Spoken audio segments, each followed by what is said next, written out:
আসসালামু আলাইকুম। আপনারা সবাই কেমন আছেন? আশা করি সবাই ভালো আছেন। আজ আপনাদের জন্য নিয়ে এসেছি নতুন গল্পের প্রথম পর্ব। আশা করি গল্পটি আপনাদের ভালো লাগবে। তাহলে চলুন শুরু করা যাক। রাগ এমন একটা বাক্য যার উচ্চারণ খুবই ছোট, কিন্তু তার গভীরতা অনেক বেশি। এই রাগ শব্দটা সবার মাঝেই বিরাজমান। পৃথিবীতে এমন কোনো মানুষ নেই যার মাঝে রাগ শব্দটা বিরাজ করছে না। আচ্ছা, রাগ কি আমাদেরকে নিয়ন্ত্রণ করে, নাকি রাগকে আমরা নিয়ন্ত্রণ করি? কিন্তু আমরা কি পারি রাগকে নিয়ন্ত্রণ করতে? কারো কারো ক্ষেত্রে রাগের পরিমাণের মাত্রা খুবই বেশি, আবার কারো কারো ক্ষেত্রে খুবই কম। নিজের রাগকে নিয়ন্ত্রণ করতে পারে, কিন্তু যাদের রাগ বেশি তারা কি করে? চলুন আজ না হয় এমন একজনের গল্প শোনাই যে রাগলে নিজেকে ঠিক রাখতে পারে না। কখন কি করে বসে সে নিজেও জানে না। যার রাগকে তার পরিবারের সবাই খুব ভয় পায়। আর এমন একজন রাগী মানুষ যখন কাউকে ভালোবেসে ফেলে, তখন তার পরিণতি কি হয় সেটা না হয় এই গল্পে শুনবেন। তাহলে চলুন শোনা যাক। আমার নাম মোহাম্মদ মিরাজ আহমেদ। বাবার একমাত্র সন্তান আমি বললে চলে না, কারণ মা মারা যাওয়ার পর আমার বাবা আরেকটা বিয়ে করে আমাকে দেখাশোনা করার জন্য। কিন্তু অশুভাকাঙ্ক্ষীদের কান ভাঙানিতে আমি কখনো তাকে মা বলে ডাকিনি আমার জানা সত্ত্বে। কিন্তু ওনার মেয়ে আমার জান, যাকে আমি দু চোখে হারাই, যে কিনা আমার কলিজার টুকরো। আমি ছোট থেকে খুব জেদি, খুব রাগী। একমাত্র আমার মা ছাড়া আমাকে কেউই শান্ত করতে পারতো না। মা যখন মারা যায় তখন আমার বয়স 5 বছর। মায়ের মুখ অতটা মনেও নেই, ফুপির মুখে শুনেছি আমার জিদের কারণেই নাকি মায়ের কবর বাড়ির বাগানে দেওয়া হয়েছে। আমি নাকি প্রতিদিন সেখানে গিয়ে ঘুমিয়ে পড়তাম। কখনো কারোর কথা শুনতাম না। কথায় প্রচুর রেগে যেতাম। আর রেগে গেলে ঘরের জিনিসপত্র ভাঙচুর করতাম। তাই আমার বাবাও আমাকে কিছু বলতে পারতো না। তিনি আমাকে খুব ভালোবাসতেন, তাই মা মরা ছেলের প্রতি কোনো শাসন করতে পারেননি তিনি।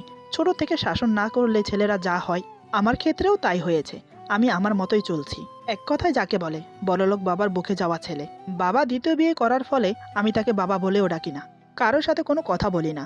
ওই যে বললাম, অশুভাকাঙ্ক্ষীদের কান ভাঙানোর ফল। পড়াশোনা কমপ্লিট করেছি, বছর হতে চলল। তবে এখনও প্রতিদিন কলেজে গিয়ে পড়ে থাকি। কার জন্য জানেন? আমার নীর পাখির জন্য।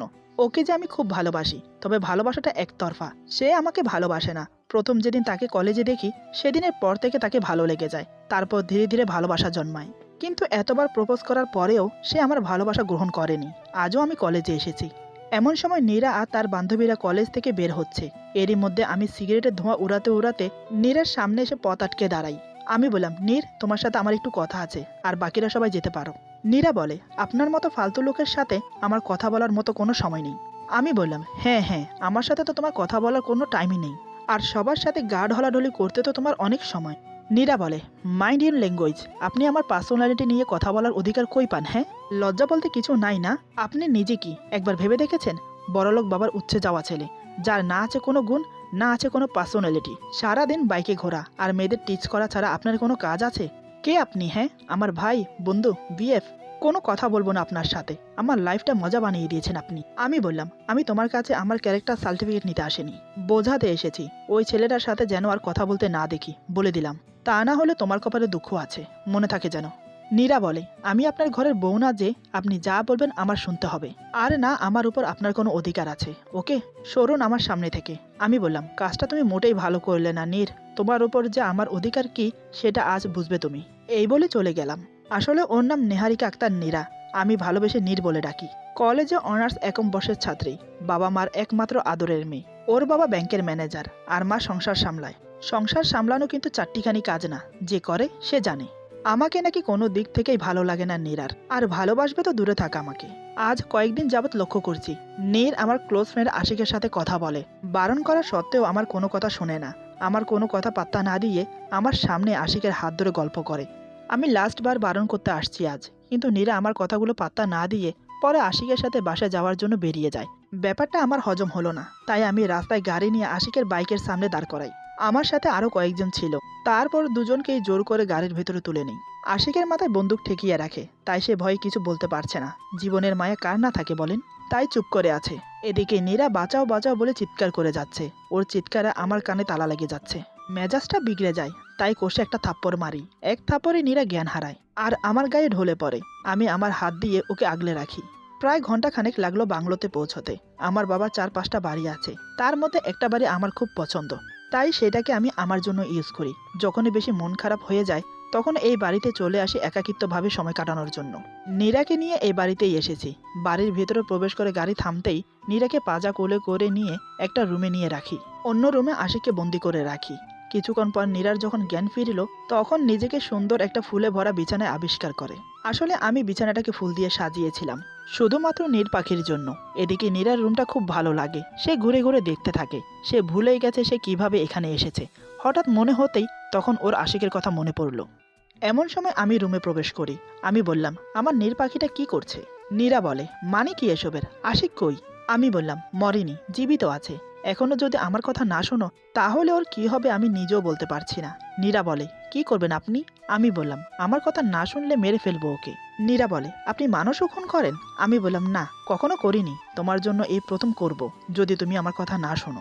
নীরা বলে, আপনি কিন্তু মোটেই ভালো করছেন না, আমি কিন্তু পুলিশের কাছে যাব।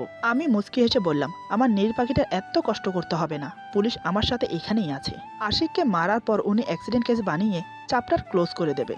নীরা বলে, আপনি কেন করছেন এটা? প্লিজ আমাকে ছেড়ে দিন, আমাকে আমার মতো বাঁচতে দিন। আমি বললাম, নীর পাখি, আমি তোমাকে শুধু পেপারে ফর্মালিটিতে বিয়ে করব, যাতে তোমার উপর আমার অধিকার থাকে। ছোট্ট একটা সই দিয়ে তুমি বাসায় চলে যাও, ব্যাস। নীরা বলে, আমি আপনার সব কথা শুনবো, প্লিজ শুধু এই কাজটা আমি করতে পারবো না। আমি বললাম, ঠিক আছে নীর, তুমি বাসায় যাও। নীরা বলে, আশিক? আমি বললাম, ওকে তো আমি ছাড়ছি না, মরতে হবে ওকে। ওকে বারণ করেছিলাম তোমার সাথে কথা না বলতে, কিন্তু ও আমার কথা শুনে নাই। নীরা বলে, কি চান আপনি? আমি বললাম, এই পেপারটাতে জাস্ট একটা সই। নীরা বলে, কোথায় সই করতে হবে? আমি বললাম, এই তো আমার নীর পাখি, এখানটায়।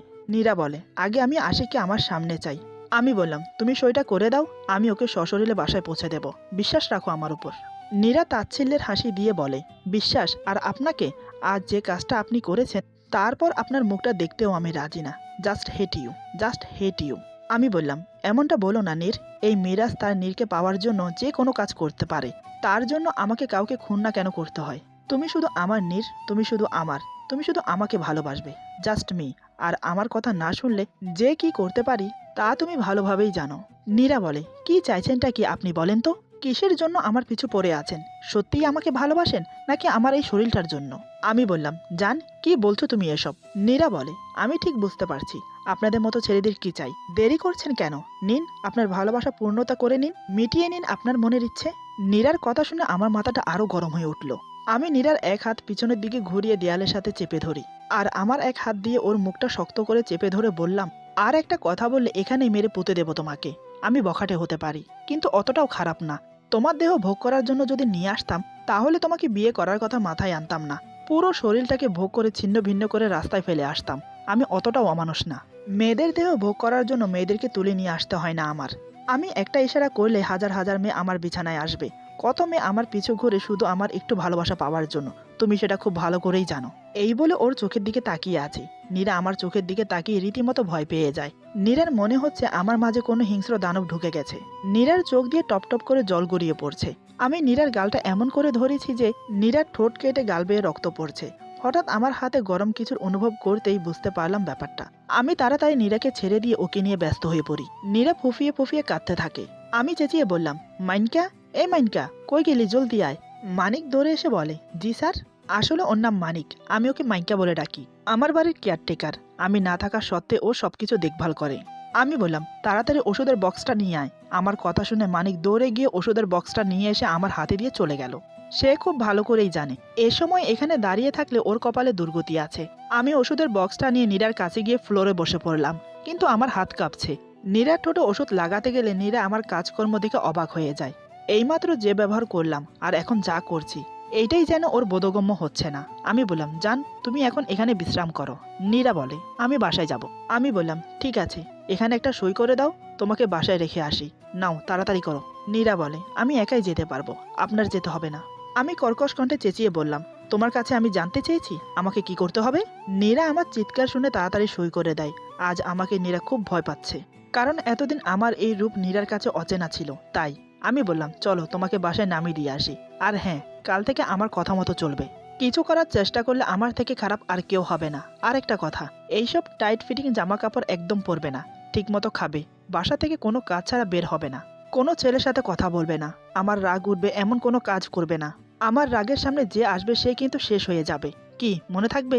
নীরা নিচের দিকে তাকিয়ে মাথা নেড়ে হ্যাঁ বলল। মেয়েটা অনেক ভয় পেয়েছে আজ, আমি সেটা বেশ বুঝতে পারছি। আমি বললাম, নীর পাখি, একদম ভয় পেও না, আমি তো তোমার জন্যই এসব করেছি। তুমি যদি সকালে আমাকে অধিকারের কথা না বলতে তো আজ এত কিছু হতো না। আর একদিক দিয়ে ভালোই হয়েছে, তোমার উপর আমার অধিকারটা পার্মানেন্টলি হয়ে গেল খুব জলদি। তোমাকে আমার কাছে নিয়ে আসবো জান। এই বলে আমি নীরাকে হালকা করে জড়িয়ে ধরি, কিন্তু নীরা কিছুই বলে না, কারণ ও ভালোভাবেই বুঝতে পেরেছে মিরাজ নামের প্যারা ওর জীবন থেকে সহজে যাবে না। আমার এই অদ্ভুত ভালোবাসা ওর জীবনকে উল্টিয়ে দেবে। তারপর আমি নীরাকে তার বাসার সামনে নামিয়ে দিয়ে চলে আসি। এদিকে নীরা বাসা আসতে ওর মার হাজার প্রশ্নের ঝড় ওঠে, কিন্তু নীরা কোনো উত্তর দেয় না। কি বলবে সে? তাই হাজার প্রশ্নের মধ্য দিয়ে ও রুমে ঢুকে দরজা বন্ধ করে দেয়। তারপর বিছানার ওপর টান হয়ে শুয়ে পড়ে। নীরা বিছানায় শুয়ে বিড়বিড় করে বলে, কি স্বপ্ন নিয়ে আমি কলেজে গেলাম, আর আমার সাথে এসব কি হচ্ছে? কোন কুক্ষণে যে ওই কলেজে ভর্তি হলাম আল্লাহই জানে। সেই প্রথম দিন থেকে বদমাশ আমার পিছনে পড়ে আছে। ওর জন্য কলেজে কোথাও শান্তিতে বসতেও পারি না। একটা ছেলে এতটা খারাপ কি করে হতে পারে? আমার জীবনটা নষ্ট করে দিল। ও কত বড় বেয়াদব ছেলে! আমি কি করে আজকের কথাটা বাসায় বলবো? ও যদি আমার মা বাবার কোনো ক্ষতি করার চেষ্টা করে, ওর মতো জানোয়ারের কোনো বিশ্বাস নেই। আমাকে কিছু একটা করতে হবে, যাতে ও আমাকে নিজে থেকেই ছেড়ে দেয়। এইসব ভাবতে ভাবতে কখন সে ঘুমিয়ে গেছে নিজেও টের পাইনি। সকালে ঘুম থেকে উঠে যখন নাস্তা করছে, তখনও মায়ের নানান প্রশ্নের মুখোমুখি হতে হয় নীরাকে। তারও কারণ আছে, কারণ নীরার গালে 5 আঙ্গুলের দাগ, তার সাথে ঠোঁটের নিচে ব্যান্ডেজ। এসব দেখে মা বাবার চিন্তা হবারই কথা।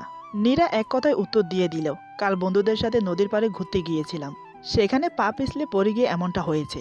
কিন্তু নীরার পরনের পোশাক দেখে খানিকটা অবাক হয়, তারপরও কিছু বলে না। নীরা নাস্তা করে কলেজে চলে আসে। এদিকে কলেজের সবাই নীরাকে দেখে রীতিমতো তামাশা শুরু করে দেয়, কারণ নীরা আজ পদ্মার মতো ঢিলা সালোয়ার কামিজ পরে কলেজে এসেছে। যে মেয়েটার স্টাইল দেখে যে কোনো ছেলে হুমড়ি খেয়ে পড়ে, আজ সে মেয়ে সবার কাছে হাসির পাত্রী হয়ে গেল। কলেজের বাইরে বেঞ্চ পাতা ছিল, সেখানে বসে নীরা কাঁদতে থাকে। এমন সময় আমি এসে নীরার সামনে দাঁড়ালাম। আমি বললাম, আমার নীর পাখিটা কাঁদছে কেন? নীরা বলে, এবার আপনি শান্তি পেয়েছেন তো? সবার সামনে আমি জোকার হয়ে গেলাম। আমি চেঁচিয়ে বললাম, কে বলেছে তোমাকে এই কথা? আমাকে একবার বলো, কার এত বড় সাহস আমার নীরুকে কাঁদায়? আমার চিৎকার শুনে ভয়ে আশেপাশের সবাই দৌড়ে চলে যায়।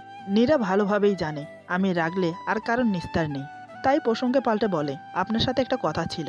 আমি বললাম, বলো না জান, আমি তো তোমার কথা শোনার জন্যই আছি, বলো। নীরা বলে, আমার একটা ছেলের সাথে 3 বছরের সম্পর্ক আছে। 3 বছরের সম্পর্কে কি কি হতে পারে নিশ্চয়ই আপনার ধারণা আছে। তো প্লিজ আমাকে। কথাটা শেষ করতে পারে না, তার আগে আমি নীরের গালে সজোরে থাপ্পড় মেরে দিই। নীরা টাল সামালতে না পেরে মাটিতে পড়ে যায়। আমি নীরের 2 বাহু শক্ত করে ধরে টেনে তুলি। নীরা আমাকে দেখে চমকে ওঠে, কারণ আমাকে কাল যেমন থেকে ভয় পেয়েছিল, আজ ঠিক তেমনই দেখছে। আমি বললাম, তোর একজন কেন, 100 জনের সাথে রিলেশন থাকলেও আমি তোকে ছাড়বো না, কিন্তু তোকে সবাইকে ছাড়তে হবে। না পারলে আমি বাধ্য করব। দ্বিতীয়বার এমন কথা মুখে আনার আগে 2 বার ভাববি, কথাটা যেন মনে থাকে। আমার কথা শুনে নীরা চুপ মেরে যায়। আমি নিজেকে কিছুটা স্বাভাবিক করে বললাম, তুমি ভুলে যাচ্ছ যে তুমি এখন শুধু আমার পছন্দের মানুষ নেই, আমার বউ তুমি। আমার জীবনের সাথে তোমার জীবন জড়িয়ে গেছে। প্লিজ নীর, তুমি ভালোভাবেই জানো আমি মরে গেলেও তোমাকে ছাড়বো না, তাই বাধ্য করো না আমাকে কারোর ক্ষতি করতে। তোমার মনে যদি কেউ থেকেও থাকে তাকে ভুলে যাও, এতে তোমার আর তার দুজনেরই মঙ্গল। যাও, ক্লাসে যাও। আমার কথা শেষ হলে নীরা চুপচাপ ক্লাসে চলে যায়। কিন্তু ক্লাসে আর কেউ ওর সাথে ভালোভাবে কথা বলে না। আমার জন্য এখন নীরার সাথে কেউ ভালোভাবে মেশে না, এমনকি স্যারও কিছু বলে না। নীরা ক্লাস থেকে বেরিয়ে এসে ক্যাম্পাসে বসে, তারপর ভাবতে থাকে আমি কি করে ওর থেকে মুক্তি পাবো। আল্লাহ, বলে দাও তুমি, কেন আমার সাথে এমন হচ্ছে? এভাবে আমি এখানে থাকতে পারবো না। এরই মধ্যে নীরার মা ফোন দেয়। নীরা ফোন রিসিভ করে বলে, হ্যাঁ মাদার ইন্ডিয়া, বলো। নীরার মা বলে, তোকে কতবার বলেছি আমাকে মাদার ইন্ডিয়া বলে ডাকবি না। আরে আমি বাঙালি মেয়ে, শুধু মা বললেই যথেষ্ট। নীরা বলে, আচ্ছা ছাড়ো, কেন ফোন দিয়েছো বলো। নীরার মা বলে, কই তুই, তাড়াতাড়ি বাসায় আয়। নীরা বলে, কেন, কি হয়েছে? নীরার মা বলে, আরে কাল বললাম না মিসেস মুনমুনের মেয়ের বিয়ের অনুষ্ঠানে যেতে হবে। নীরা বলে, মা আমি কোথাও যেতে পারবো না, তুমি আর বাবা চলে যাও। নীরার মা বলে, আমি তোর কোনো কথা শুনতে চাই না, তাড়াতাড়ি বাসায় আয়, তোর বাবা তোর জন্য বসে আছে। ভদ্রতা বলে কিছু আছে বুঝলি, জলদি আয়। নীরা একটু বিরক্ত হয়ে বলে, ঠিক আছে আসছি। উড়ে যাব নাকি? হ্যাঁ, টাইম লাগবে, রাখো। এই বলে ফোন কেটে দেয়। নীরা চলে যায় বাড়ির উদ্দেশ্যে। এদিকে আমি চলে যাই বাসায়। বাসায় ঢুকতেই আমার বোন দৌড়ে এসে আমার গলা জড়িয়ে ধরে। আমার সৎ বোন তিশা।